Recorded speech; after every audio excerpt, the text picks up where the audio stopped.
Opiniones, puntos de vista acerca de la realidad nacional.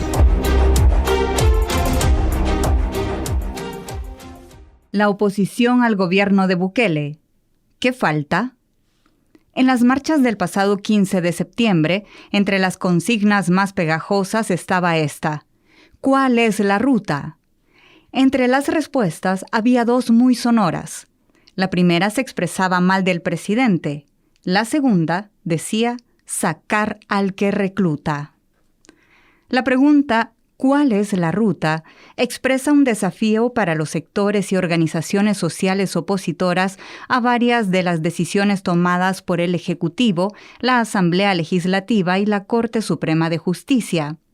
El desafío de dilucidar la estrategia para impedir el establecimiento y consolidación de una dictadura en El Salvador. Antes hubo otras manifestaciones de protesta en espacios públicos, pero no fueron tan numerosas como la del 15S. En las redes sociales era frecuente encontrar el reclamo para dejar la zona de confort y pasar a la calle. El irrespeto a la Constitución por parte del gobierno y sus aliados no lograba expresarse masivamente en las calles. Algo faltaba en las convocatorias opositoras para que muchos más se animaran a expresar su descontento en el espacio físico, no solo en el virtual.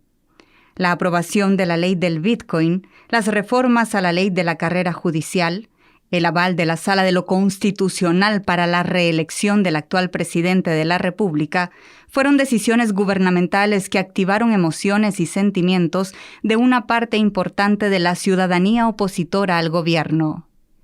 La toma militar de la Asamblea Legislativa el 9 de febrero de 2020, la destitución y nombramiento de magistrados de la Sala de lo Constitucional y del Fiscal General de la República, la propuesta de una reforma constitucional, la neutralización del Instituto de Acceso a la Información Pública, la opacidad en el manejo de los fondos públicos durante la pandemia, la negativa al traslado de fondos a las municipalidades como lo establece la todavía vigente ley del FODES, las violaciones a los derechos humanos en los primeros meses de la gestión de la pandemia, el ataque a periodistas etiquetados como incómodos, el cierre de operaciones de las ICIES, nada de ello activó la movilización callejera.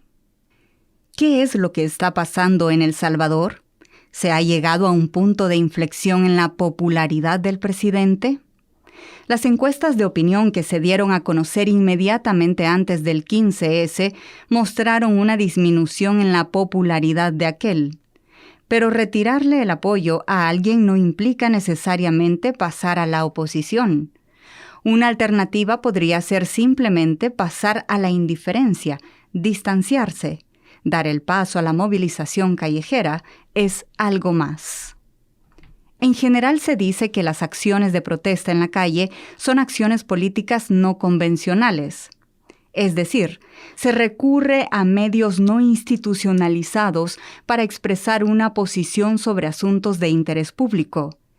Y ello puede obedecer o bien a una estrategia política planificada o bien a que los espacios y medios institucionales para expresarse no logran canalizar ese descontento. La estrategia política del presidente y sus aliados optó por acabar con la eficiencia de esos canales. En otras palabras, es la misma estrategia presidencial la que está provocando la movilización y la protesta callejera. Culpar a la cooperación internacional de financiar a la oposición al gobierno es anunciar medidas para cerrar más espacios institucionales para que el descontento se exprese. El cierre de canales institucionales para expresar el descontento empujará hacia el uso de canales y métodos no convencionales. Así fue cuando militares gobernaban el país.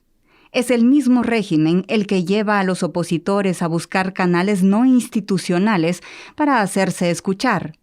Si el gobierno de Bukele y sus aliados son necios en seguir por esta ruta, lo que hoy es una expresión espontánea de rechazo a sus políticas, mañana será expresión organizada contra el gobierno y, según evolucione el proceso, contra la dictadura. Una nueva oposición política está naciendo, pero no hay que esperar que su desarrollo sea un proceso lineal de avances sin retrocesos, de éxitos sin fracasos, de pura cooperación sin conflictos, sin sectarismos ni ambiciones de protagonismo. Nada de eso. Así lo muestra la experiencia del desarrollo de la oposición social y política de la década de 1970 de nuestra historia política. Se trata de un proceso dialéctico lleno de acciones y reacciones, tanto desde el polo de gobierno como desde el polo opositor. Y sin embargo, no hay recetas, solo experiencias y memoria. ¿Cuál es la ruta? No hay una ruta preestablecida. Como dijo el poeta, caminante no hay camino, se hace camino al andar. Ello no quiere decir que se ha de caminar a ciegas. Las reivindicaciones particulares y las metas compartidas han de servir de mojones para no dar vueltas en el mismo lugar. Las experiencias pasadas también sirven para orientar el caminar. Entre estas experiencias hay dos que deben estar a flor de piel. Una referida a la temporalidad y la otra a la propia constitución de la acción colectiva. Sobre la temporalidad hay que estar abiertos a la asincronía propia de un movimiento diverso como el que se expresó el 15S. Algunas reivindicaciones adquieren legitimidad social más rápido que otras y sus portadores encuentran distintas oportunidades para crecer en términos organizacionales. No todas las reivindicaciones que se expresaron el 15S tienen igual peso político. Dotarse de legitimidad, crecer organizativamente y aumentar la capacidad de influencia en la opinión pública toma tiempos distintos según sea la reivindicación. Estas diferencias pueden tener consecuencias para alcanzar metas previstas, objetivos planteados, respuestas favorables por parte del gobierno.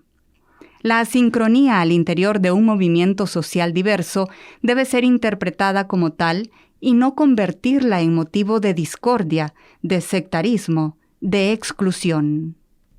Por otro lado, aunque se trate de una relación dialéctica entre gobierno y oposición, eso no quiere decir que la temporalidad en la capacidad de acción y respuesta de cada polo sea igual. La mayor disponibilidad de recursos en el polo gubernamental le da ventaja, pero ello no quiere decir que esa ventaja se traduzca necesariamente en victoria.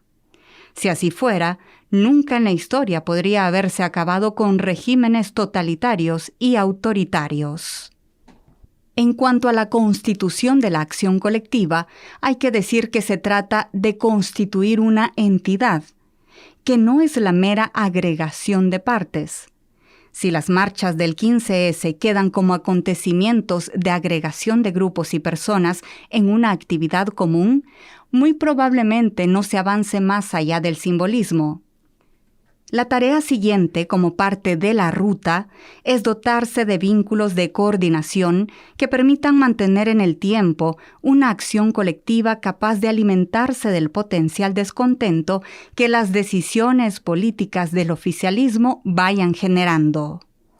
El desafío acá será dotarse de una coordinación adecuada a las circunstancias, los medios y los fines establecidos con sus respectivas temporalidades. El presidente lo sabe y tratará de impedirlo. Ya lo anunció.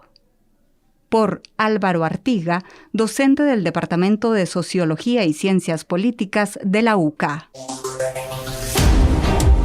Hasta aquí, la opinión de hoy.